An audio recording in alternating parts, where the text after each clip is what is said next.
Malappuram SP Shri Sasidharan ജിരാൻ. Sasidharan, ആദ്യം ഒരൊറ്റ കാര്യം പറഞ്ഞോട്ടെ. വിഷ്ണുവിൻ്റെ അമ്മ സംസാരിക്കുന്നത്. അപ്പോൾ അമ്മ പറയുന്നത് അധികം ചോദ്യം ചോദിച്ച് അവനെ അധികം വേദനിപ്പിക്കല്ലെന്ന് പറഞ്ഞു. അത് ആദ്യം ഒന്ന് അറിയിക്കുക SP യെ. ഒരിക്കലുമില്ല, ഒരിക്കലും വിഷമിപ്പിക്കില്ല. കാരണം നമുക്ക് സേഫായിട്ട് സെക്യൂർ ചെയ്യുക എന്നുള്ളതായിരുന്നല്ലോ നമ്മുടെ ലക്ഷ്യം. എല്ലാവരെയും ലക്ഷ്യം അതായിരുന്നല്ലോ. അത് നടന്നിരിക്കുന്നു, സാധിച്ചിരിക്കുന്നു. ഈ അന്വേഷണത്തെക്കുറിച്ചൊന്ന് പറയാൻ പറ്റുമോ ഇപ്പോൾ? എങ്ങനെയാ കണ്ടെത്തിയ? നമ്മൾ ഇത് അറിഞ്ഞ വഴിക്ക് തന്നെ നമ്മൾ 2 ടീമായിട്ട് തിരിഞ്ഞ് നമ്മൾ പാലക്കാട് ടൗണിൽ കഞ്ചിക്കോട് ഭാഗത്ത് എല്ലാം വളരെ വിശദമായിട്ട് അന്വേഷിച്ചിരുന്നു. ഒരു വീട്ടുകാരെ കൂടി സപ്പോർട്ട് ഉണ്ടായിരുന്നു. അവരെല്ലാം നമുക്ക് എല്ലാ ഇൻഫർമേഷൻ തന്നിരുന്നു. ഇയാളുടെ സുഹൃത്തുക്കളുടെ സഹായം ഉണ്ടായിരുന്നു. എല്ലാം കഴിഞ്ഞ് ഇദ്ദേഹം പാലക്കാട് KSRTC വഴി അദ്ദേഹം കോയമ്പത്തൂർ പോയിട്ടുണ്ടെന്നൊരു ഇൻഫർമേഷൻ നമുക്ക് കിട്ടുന്നു. നമ്മൾ കണ്ടെത്തുന്നു. അതെ, കോയമ്പത്തൂരെല്ലാം നമ്മൾ അന്വേഷിച്ചെങ്കിൽ അവിടെ നമുക്കൊന്നും കണ്ടെത്താൻ കഴിഞ്ഞില്ല. അതിന് പുറകിലാണ് ഇന്നലെ ഊട്ടി ഭാഗത്തൊരു ലൊക്കേഷൻ കിട്ടിയത്, കൂനൂർ ഭാഗത്തൊരു ലൊക്കേഷൻ കിട്ടിയത്. അത് കേന്ദ്രീകരിച്ച് ഞാൻ മലപ്പുറം DYSPയുടെ നേതൃത്വത്തിലുള്ള പ്രത്യേക സംഘം അങ്ങോട്ട് തിരിക്കുന്നു. അതോടൊപ്പം തന്നെ അവിടെ ഊട്ടി പോലീസിന്റെ അവരുടെ സഹായം വളരെ വലിയ സഹായമായിരുന്നു. അവരുടെ കൂടി സഹായത്തോടുകൂടി എൻ്റെ സ്പെഷ്യൽ ടീമും ഊട്ടി പോലീസും കൂടിയാണ് അദ്ദേഹത്തെ ഇപ്പോൾ കണ്ടെത്തിയിരിക്കുന്നത്. SP ഒരൊറ്റ സമയം ഒരു ചെറിയ മിനിറ്റ് തുടരുമോ? അമ്മ ജയുണ്ട്, വിഷ്ണുവിൻ്റെ അമ്മ ജയുണ്ട്. അമ്മ ഏതാ അവിടുത്തെ പ്രധാന പോലീസ് ഉദ്യോഗസ്ഥൻ എന്തെങ്കിലും പറഞ്ഞ നേരിട്ട് അമ്മ തന്നെ പറഞ്ഞോ?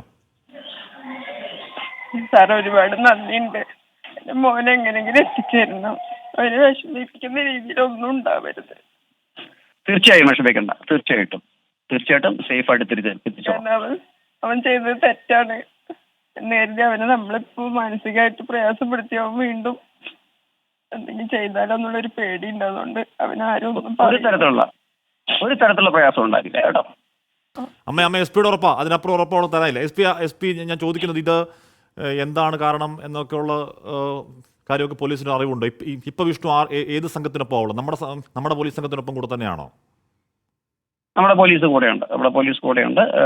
അത് കൂടുതൽ ചോദിച്ചിട്ട് വേണം മനസ്സിലാക്കാൻ കാര്യങ്ങൾ. അത് പിന്നീട് പറയാം, ചോദിക്കട്ടെ.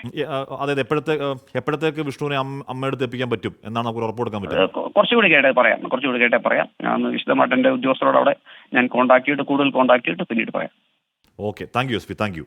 അപ്പോൾ വിഷ്ണുവിൻ്റെ അമ്മ ടെലിഫോണിലുണ്ടായിരുന്നു. SP നേരിട്ട് പറയുകയാണ് അധികം കാര്യങ്ങൾ ചോദിച്ച് വിഷമിപ്പിക്കരുത് എന്നൊക്കെ പറയുകയാണ്. അത് അമ്മയുടെ വേദനയാണ്. അമ്മ ഈ ദിവസങ്ങൾ അത്രയും അക്ഷരാർത്ഥത്തിൽ ആദിപ്പെടുക, തീതിന്ന എന്നൊക്കെ പറയില്ലേ, ആ അവസ്ഥയിലിരുന്ന ഒരു അമ്മയുടെ സങ്കടം അമ്മ നേരിട്ട് SP പറഞ്ഞു. SP അത് കേട്ടു. അമ്മ അപ്പോൾ ഒരിക്കൽ കൂടി ഉറപ്പ്, അധികം വൈകാതെ തന്നെ അമ്മയുടെ മകൻ ഒരു പ്രശ്നമില്ലാതെ, ഒരു കുഴപ്പമില്ലാതെ വീട്ടിലോട്ട് വരാൻ പോവാം. സന്തോഷമായിട്ട് ധൈര്യമായിട്ടിരിക്കും. ഇപ്പൊ പോലീസുകാരുടെ കയ്യിലുണ്ടോ? ഉണ്ട്. നമ്മുടെ ഇവിടുന്ന് പോയ പോലീസുകാരുടെ കൂടെ വിഷ്ണു ഉണ്ട്. അപ്പോൾ ഇനി എത്രയും പെട്ടെന്ന് ഇങ്ങോട്ടേക്കുള്ള യാത്രയുടെ സമയതാമസം മാത്രമേ ഉള്ളൂ. പെട്ടെന്ന് വരട്ടെ. ഓക്കെ. ഇനി വഴക്ക് പറയാതെ അമ്മ തന്നെ വഴക്ക് പറഞ്ഞാൽ മതി, പോലീസുകാരൊന്നും പറയൊന്നുമില്ല.